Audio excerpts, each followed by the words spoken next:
In our nation's 246-year history, there has never been an individual who is a greater threat to our republic than Donald Trump. He tried to steal the last election using lies and violence to keep himself in power after the voters had rejected him. He is a coward. A real man wouldn't lie to his supporters. He lost his election, and he lost big.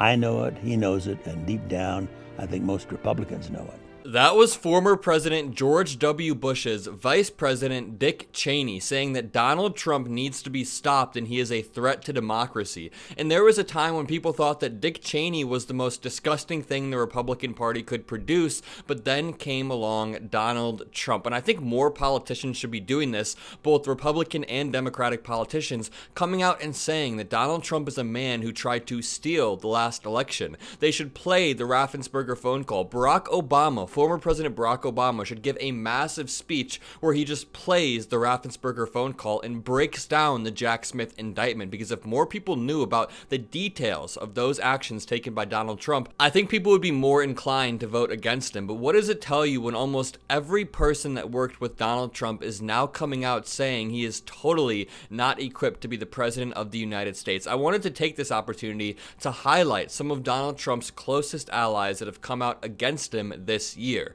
Number one is the most obvious. His Vice President Mike Pence said, quote, "The American people deserve to know that President Trump asked me to put him over my oath to the Constitution. Anyone who puts himself over the Constitution should never be president of the United States." And for me, the reason why I won't endorse Donald Trump this year is because I see him departing from the mainstream conservative agenda that has defined the Republican Party over the last 40 years and still has the best hope for the future of the country. I strongly disagree with Mike Pence on every single issue, but it does take courage to come out and stand strong against the MAGA mob while they're trying to pressure you and threaten your life. Mike Pence still says he will not support Donald Trump, and that's good because a former aide to the Trump White House who got close with Mike Pence said it would break her heart if Mike Pence did endorse Donald Trump because he's just so under-equipped. Watch. And for him to say this, I mean, I teared up when I saw it because I said on this show, nothing will break my heart more than if Mike Pence endorses Donald Trump. And he didn't, because he knows better than anyone this man is historically unfit and he's dangerous. And quickly, I want to say, I think world affairs played a role in this too. Donald Trump refusing to support Ukraine.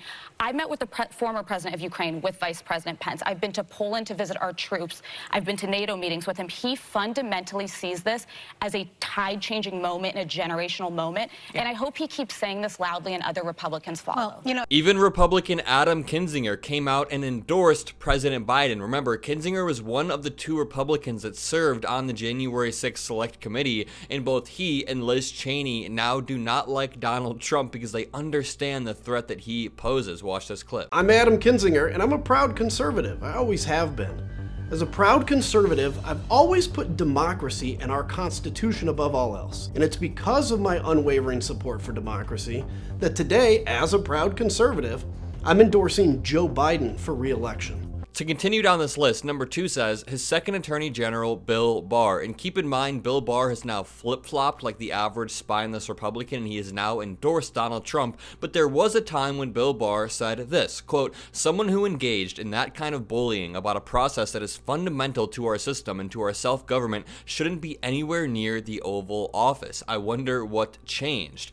Number 3, his first Secretary of Defense, James Mattis, quote, "Donald Trump is the first president in my lifetime who does not try to unite the American people, does not even pretend to try. Instead, he tries to divide us." His second Secretary of Defense, Mark Esper, quote, "I think he's unfit for office. He puts himself before country. His actions are all about him and not about the country." And then, of course, I believe he has integrity and character issues as well. That is an understatement. Number 5, his Chairman of Joint Chiefs, retired General Mark Milley. Mark Milley was an incredibly important general, and he still is. He said, quote, "We don't take an oath to a wannabe dictator. We take an oath to the Constitution, and we take an oath to the idea that is America, and we're willing to die to protect it." General Mark Milley strikes me as a type of guy that has voted Republican his entire life and never thought that he would vote Democrat, but now he's strongly considering voting for President Biden because Donald Trump is such a threat to democracy. I just made all of that up. I don't know if he actually is a lifelong Republican, but he seems like the type.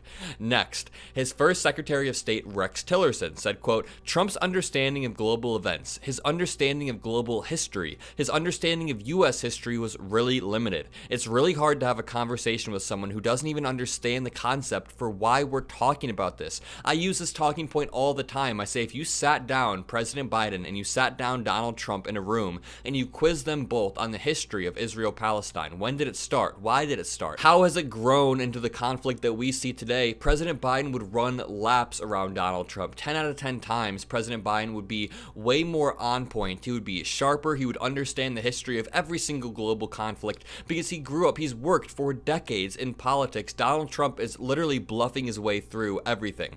His presidential transition vice chairman, Chris Christie, of course, quote, someone who I would argue now is just out for himself. Honestly, if Chris Christie turns and endorses Trump, I will be incredibly disappointed because he seemed like he was serious about defeating Trumpism. Someone who isn't serious is his first ambassador to the UN, Nikki Haley, who said, quote, he used to be good on foreign policy and now he has started to walk it back and get weak in the knees when it comes to Ukraine. A terrible thing happened on January 6th and he called it a beautiful day. Now, since this quote, Nikki Haley has flip-flopped. She is spineless like most other Republicans, but there was a time when she was railing against Donald Trump. During the Iowa caucuses, when she was canvassing a lot, she said that Donald Trump was a liar and that he is not fit for office. She should have gone harder, to be honest. His third national security advisor, John Bolton, quote, I believe foreign leaders think he is a laughing fool. And the thing that annoys me with MAGA, especially when I talk to them at these rallies, is that I could list 30 names or 50 names or 100 names of people who worked closely with Donald Trump and then turned on him,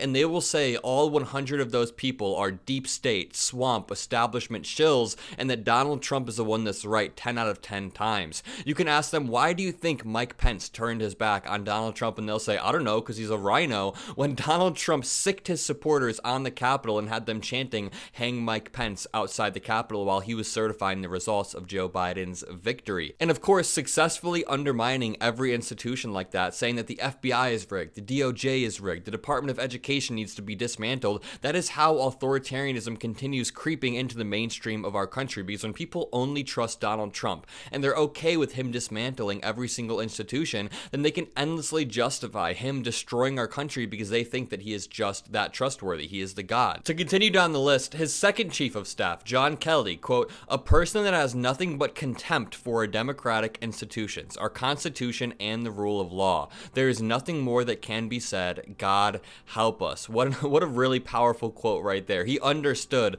the path that we were heading down. His former acting chief of staff, Mick Mulvaney, who resigned as a U.S. Special Envoy to Ireland after January 6th, said, quote, I quit because I think he failed at being the president when we needed him to be that. I could keep going down the list. They have a list of 40 people on the CNN website that now have turned their backs on Donald Trump and have disavowed him after January 6th, after all of his heinous actions that he did while he was the president. But if you enjoyed this video, make sure to leave a like, comment a blue heart, hit that subscribe button, go join my subreddit and my Discord in the description below. We're building a really nice community. Most importantly, have a great day.